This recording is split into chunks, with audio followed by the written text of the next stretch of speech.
Hey everyone, I had been putting this off for a little while now, trying to figure out exactly what I wanted to say about this. Wasn't quite sure. There was a lot of certainly uncertainty about who was going where and how everybody felt about it, who was staying behind, who was leaving, who was coming into the server, that sort of thing.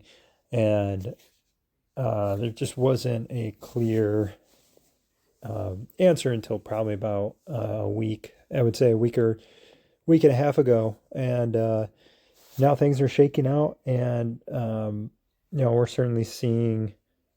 I wouldn't say quite the aftermath of it yet, but close enough to it. I mean, we're about a day away from accepting the transfer request on the applicant side. So it's already gone to the server. The server president has either accepted or denied, and now it's to the applicant to approve. It's kind of interesting. You have to both submit it and then approve again that you're going. Um, so that's the phase we're in right now, and then we'll have to wait until the transfers actually take place over the weekend. But even going back a week or more now on not just our server certainly had some drama with it. With I think a lot of servers have trying to figure out what they wanted to do, what was in the best interest for everybody. Um, I am trying to see here. Um, you'll see some servers with their orange chair filled. So if you see on the right here, sorry, I clicked on that. On the right side of the screen here, you'll see the orange chair. That means the essentially the whale. Call it what it is. It's the whale. So big spenders, you have to spend so much money and be at such a power level to be considered a whale. Once you were tagged, they call it elite.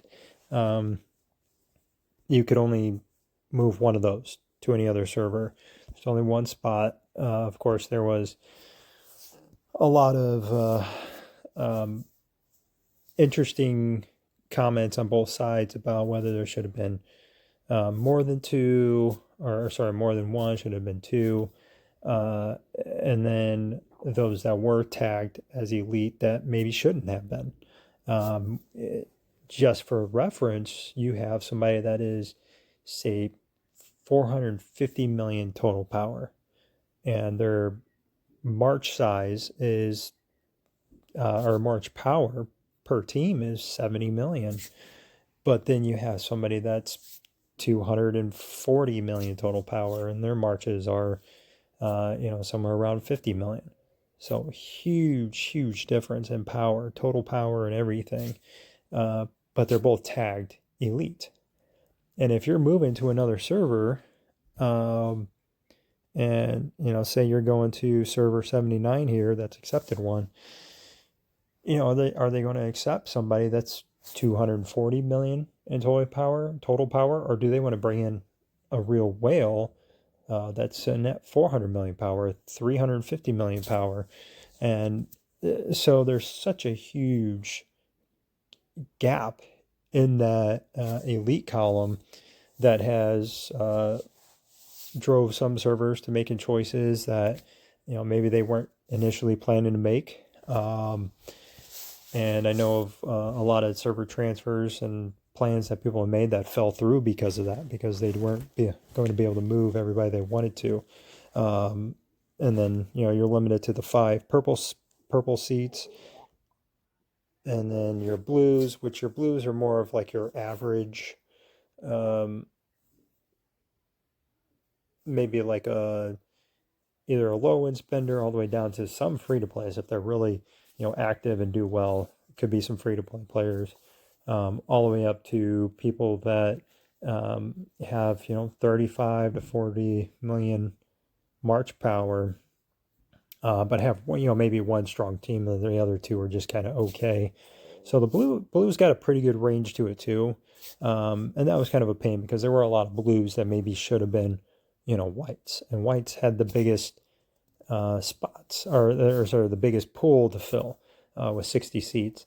So I think, maybe that would have made a little bit of a difference too, because there are a lot of Blues that wanted to move around that just couldn't. There's certainly, as far as active players go, Blues probably make up one of the biggest pools. Out of active, consistent players, Blues probably make the biggest pool. Biggest pool. So, yeah, lots of frustration about who can move, where the spots available, who would want who to move where. And now that bit of it's kind of done. Decisions are made. That window is closing. So soon here, we're not going to be able to change anything. People are going to accept the transfer spots, and then in a couple days, it's all going to be over. Then we're going to be left with the aftermath, which is the servers that are going to be really top heavy and strong. And then you have some servers that just really don't have much of anything left. So you'll see, a lot of these here have their orange chair filled. Then you have such as 92 here. So I don't know if they just haven't gotten anybody yet, or they just haven't applied yet. That their chair is open. So you have a lot of people that aren't moving to other servers because they know, the power shifts, and they want to go where the power is, especially if you are orange. It's hard to be an orange and not want to go to where the other power players are and be part of a bigger team. So, the real ugly side of all this is certainly the fallout, the end server fighting that has happened, that I've been hearing about in a lot of these different servers. I'm not going to point out names, bring up exact servers. But I'm sure if you guys are in this right now, you probably know some servers that are dealing with it, or maybe you're going through it, and it sucks. There's nothing you can do about it. You're just going to have to deal with it for the next few days. And then when everything's over, pick up the pieces and move on. You have, I've heard of a couple servers that just have been beating each other up for the past week and a half, because you have some real power players that are leaving. They don't see eye to eye with other players. So, hey, why not just burn them down? I don't care about them. I'm just going to burn them down. And that's kind of their attitude, which is probably the biggest pet peeve people have in this game is when not even whales, but just people in general that, they just don't care for other people. So they just want to burn everybody, attack everybody for no reason. And I understand it's a war game. But at the end of the day, when you're on a server with other people, you have the same goals. You want to win server wars. You want to work together with alliances to maximize season rewards. So there's a lot of strategy there. And then having that bad blood, it's kind of a lose-lose for everybody, because you don't want to work together. You hate each other, fighting each other, you're killing troops. And especially at the high end, the T10 troops is very costly to rebuild, especially if you're in the middle of progressing through other things and you're running out of speed ups and resources. So trying to recover troops when you're in that kind of quote unquote build phase is very hard. So yeah, it's going to be interesting to see where all these servers are over the next month, especially after season 3 rolls out, and see who can progress and who can't, because going from season 1 to season 2, there was a huge power jump and what you needed to get through the actual PvE aspect of it. So obviously the whales not going to be an issue, but some of these servers that have the I wouldn't say weaker players staying back, but just you don't have all the heavy hitters maybe you used to.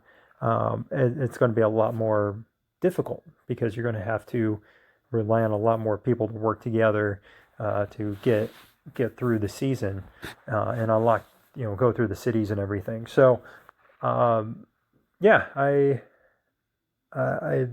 it's sad. It's certainly sad that it's an end of an era for a lot of these servers. I was debating whether or not I was going to share. There was a an Alliance mail that somebody had just posted, and it's true. It's the end of an era for a lot of these servers. Things are going to drastically change. I can't remember how many servers in total are doing the transfer phase this, going to end this week. But it's going to greatly change a lot of the playing and how the matchmaking and everything works. Or at least that's what the devs say. So I guess we'll wait and see how things shake out in the next month, and then going forward, as we get past the season and then into the next transfer window, if that is right after the next season, is kind of what it sounds like. And will this happen again? Will there be more drama, or will it be more thought out? Will people know how, after this session is done, how everybody's feeling? Are they happy? Are they not happy? Do they have their eyes on other whales they want to bring in other servers, or do whales have somewhere else they want to go? Do some of the smaller servers and alliances want to move together to play together? It's going to be interesting. I think it's going to be an interesting dynamic from that standpoint. But it's tough leaving friends that you spent, for us, it's been over a year that we play together. So splitting up, going to other servers, there's a lot of people I know on a lot of these different servers, and it's going to be interesting seeing them on different servers, playing with different people. And I'm looking forward to it. It's going to be kind of a bummer, but I guess we'll see here over the next month, and see what happens in the next round. As always, I appreciate you guys watching. Have a good one.